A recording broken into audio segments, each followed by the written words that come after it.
If it is or if it ain't, it's going to come out.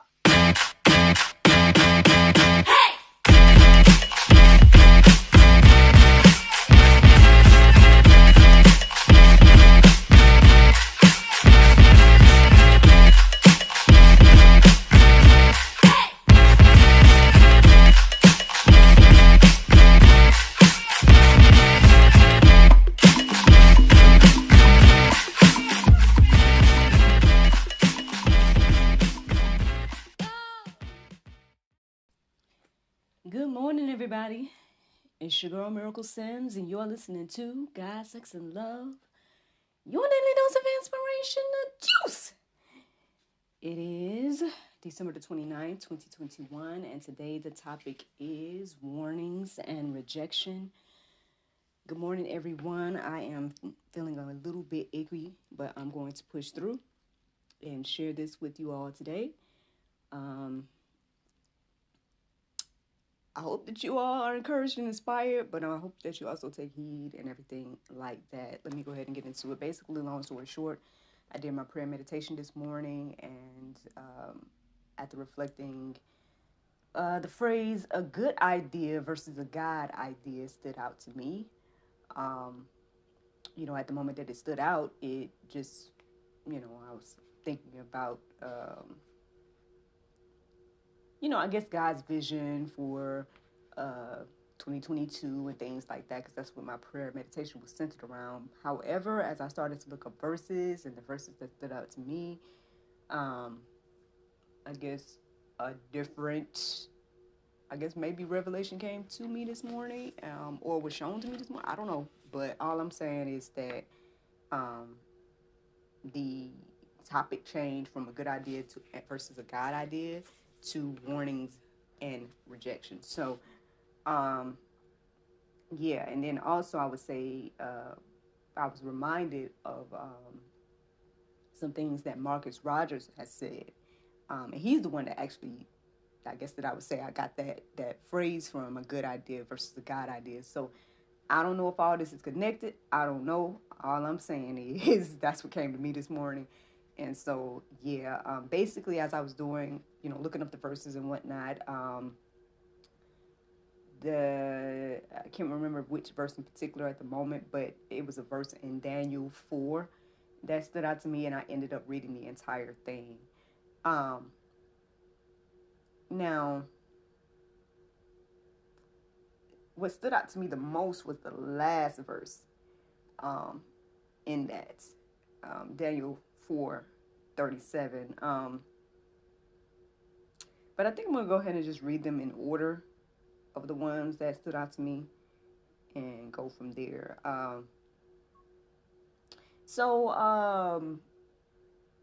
If you read that, I hope that you all do. It's in the Go Deeper section, so I hope that you take the time to read it. But if you don't, basically the summary of it is the king Nebuchadnezzar, he had this dream. He was trying to get it interpreted. All the other soothsayers and all those type of people, they couldn't interpret it. Then he came to Daniel. Daniel interpreted it, but it wasn't necessarily good news for him, for the king. And so these are the verses that stood out to me. Verse 17 says, "This matter is by the decree of the watchers and the demand by the word of the holy ones, to the intent that the living may know that the Most High vaileth in the kingdom of men, and giveth it to whomever he will, and setteth over it the basis of men." So that's the first verse that, in order, in regard, and anyway, that is the first verse that stood out to me. There's some, words I wanted to find in there and everything like that, but I didn't do that this morning.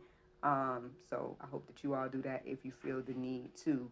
Verse 30 stood out to me, and it says, the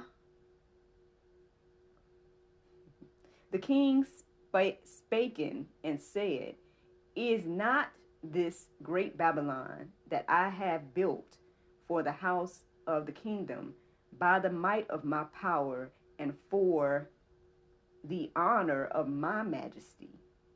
Um, and that was a question, is not this kingdom that I built basically for myself. So the interesting thing was basically after he received a revelation or the interpretation of the dream from Daniel, I believe he took like a year. He had a whole year to like think about this thing. And after that year, that's what he came up with. Like, that's what he said. And the interesting thing was verse 33, which also stood out to me here. It says, the same hour was the thing fulfilled upon Nebuchadnezzar, and he was driven from men, and did eat grass as oxen. His body was wet with dew of heaven till his hairs were grown like eagle feathers, and his nails like birds' claws. So basically, yeah, in that same hour that he asked that question, like, did not create this for myself, after having a year up to think about, what Daniel had told him regarding the dreams that he was having.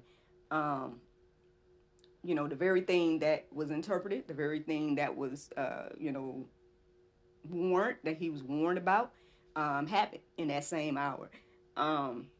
That's something to think about all by itself, y'all. Honestly, it really is. Because I've heard quite a few things said about the U.S., and we may be looking at, our current situation, and I don't know how we can take all this stuff lightly. I really don't. Like, I'm in the midst of like aches and pains right now, but at the same time, like I said, I pray I can just go ahead and push through, because it's deep. It's really deep. A lot of us are waiting for something to happen. Or either we're waiting for something to happen, there's those that are waiting for something to happen, and then there's those of us that aren't even acknowledging what is currently happening. And again, I mean, if you've been listening to true men of God, there are things that's being said and warnings that are being given to us over and over and over again. I mean, I've shared with you numerous times, like the gentleman that I listen to, and all I'm saying is, like, it's just very ironic, like, for people to be constantly playing with this Bible. I mean, the whole thing, yeah, but especially in regards to, prophecy, I guess, or not even just prophecy, but things that we can see, like, either, or maybe some can't see. So I guess that's the issue there.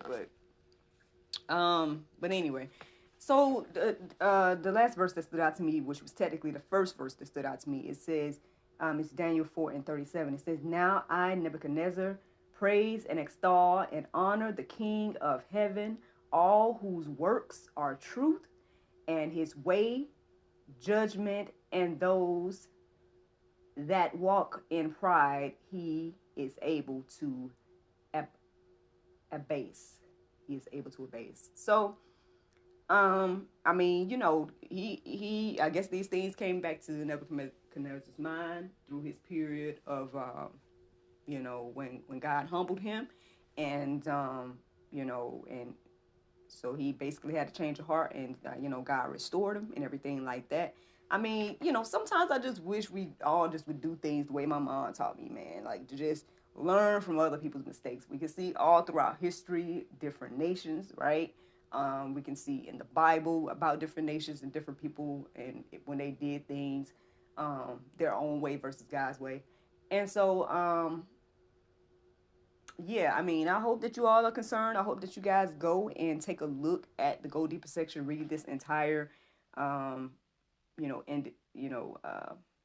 this entire document regarding Daniel and everything like that. Something else that stood out to me, and, hey, again, y'all can let these verses and stuff marinate on your heart, soul, and mind yourself.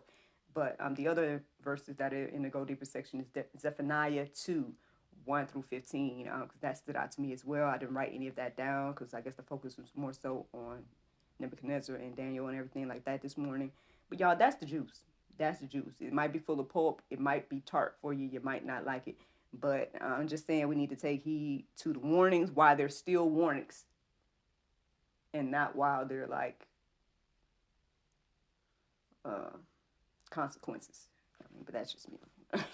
The Bible verse of today is Proverbs 21:21. It says, "He that followeth after righteousness and mercy findeth life, righteousness and honor." So I hope that encourages you and inspires you today if you are on the opposite side. Seek righteousness, y'all, and mercy and everything like that. But yeah, y'all, that's the juice. I hope that you guys are encouraged and inspired. Thank you so much for listening. And I look forward to talking to you all tomorrow if the Lord's will. I'm sorry, but I think that's how I'm going to wrap that up today. So bye-bye.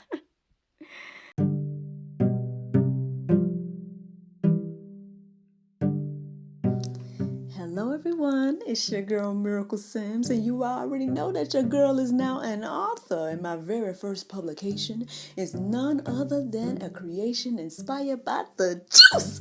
That's right, friends, you can go on Amazon.com and find the juice 30-day Bible study journal. And this, friends, I hope and pray will help you create your own Bible study experience similar to the one that your girl here shares with you every day here on God, Sex, and Love.